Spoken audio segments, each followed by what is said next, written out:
Hello everyone. सो अब हम लोग पढ़ने वाले हैं management as a profession. Last है हमारा चैप्टर 2 का। सबसे पहले इसके लिए हमको जानना होगा कि प्रोफेशन क्या होता है।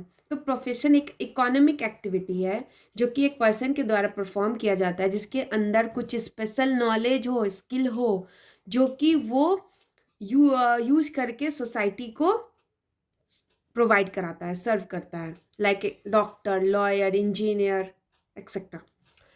इसमें क्या होना चाहिए, प्रोफेशन के अंदर कुछ की टर्म्स है। Like special body of knowledge होना चाहिए। इसमें एंट्री रिस्ट्रिक्टेड होती है, कोई भी डॉक्टर नहीं बन सकता है, जिसने एमबीबीएस किया है वही बनेगा। Next, service motive. सोसाइटी को भाई आपको सर्विस देना है, आपकी रिस्पॉन्सिबिलिटी बनती है। Next, ethical code of conduct. And the last one is professional association. इसके मीनिंग हम लोग पढ़ेंगे। तो ये सारा चीज आपके प्रोफेशन के अंदर आता है। क्या मैनेजमेंट के अंदर भी सेम प्रोफेशन को अगर कंसीडर करना है तो ये सारा फीचर्स मैनेजमेंट को भी फॉलो करना होगा। तो चलिए फिर स्टार्ट करते हैं। सबसे पहला, well body of knowledge. Yes, हमारा मैनेजमेंट के पास भी प्रिंसिपल जो भी बने हैं वो एक्सपेरिमेंट पे बेस्ड है। उसके लिए अगर आप एक्सपेरिमेंट कर रहे हो, it means you have some special knowledge, और उस नॉलेज को यूज़ करके ही आप फिर यूज़ करते हो। तो इसमें कोई डाउट नहीं है कि हम मैनेजमेंट एक वेल बॉडी ऑफ नॉलेज है। Next is restricted entry. ऐसा कोई ज़रूरी नहीं है कि एक मैनेजर को कोई एजुकेशनल डिग्री लेनी पड़ती है मैनेजर बनने के लिए, ऐसा कुछ नहीं है।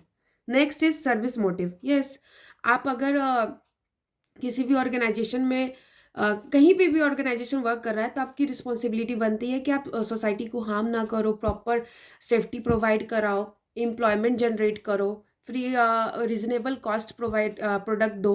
तो ये आपकी सोशल रिस्पॉन्सिबिलिटी है जो कि आपको फॉलो करनी पड़ेगी। तो मैनेजमेंट का भी क्या है, सर्विस मोटिव होता है कि सोसाइटी को हम सर्व करें। इथिकल कोड ऑफ कंडक्ट, मैंने बोला था कि मैं बताऊंगी। तो इथिकल कोड ऑफ कंडक्ट कहने का मतलब है ये रूल्स एंड रेगुलेशन है जो कि प्रोफेशनल को गाइड करने का काम करता है। तो एक फ्रेमवर्क बनाया गया है कि इस प्रोफेशन वाले लोगों को ये सारे रूल्स एंड रेगुलेशन फॉलो करने होंगे। लाइक डॉक्टर है तो इनको ये सब नॉर्म्स फॉलो करना है, लॉयर है तो ये सब नॉर्म्स फॉलो करना है। तो ये सारे लोगों का एक रूल्स बनाया गया है, फ्रेमवर्क के अंदर डाला गया है कि आपको ये सब चीज़ें को फॉलो करके आप अपने जॉब को परफॉर्म करोगे। In the same manner management को भी बोला गया है। क्या ऐसा है कि कोई आपका भी कोड ऑफ कंडक्ट है? तो ऐसा मैनेजमेंट में कुछ नहीं है कि आपके कुछ रूल्स एंड रेगुलेशन है जिसको आप फॉलो करके ही मैनेजर बनोगे या आप मैनेजर का रोल प्ले करोगे। Clear? Next is professional association.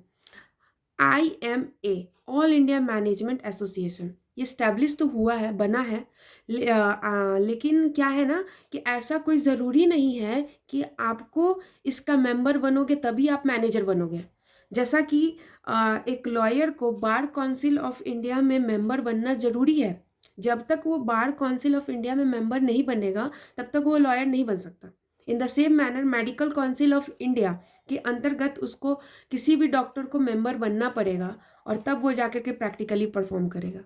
लेकिन एक मैनेजर को मैनेजमेंट का रोल प्ले करने के लिए एक मैनेजर को मैनेजर का रोल प्ले करने के लिए AIMA में मेंबर बनने की ज़रूरत नहीं है। तो यहाँ पे भी मैं प्रोफेशन में के कैरेक्टरिस्टिक में मैनेजमेंट फेल हो जाता है।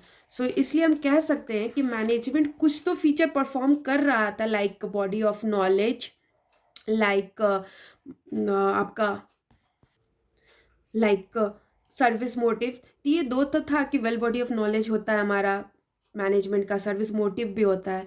लेकिन बात जब रिस्ट्रिक्टेड एंट्री की आती है, प्रोफेशनल एसोसिएशन की बात आती है, या फिर इथिकल कोड ऑफ कंडक्ट की बात आती है जो कि प्रोफेशन की फीचर्स है, वो ये फीचर्स हमारे मैनेजमेंट के फीचर्स में नहीं आ पाता है, जिसकी वजह से ये अभी भी डेवलपिंग पीरियड में है कि ये आएगा कि नहीं आएगा। इसलिए हम क्लियरली तो नहीं बोल सकते कि मैनेजमेंट एज अ प्रोफेशन।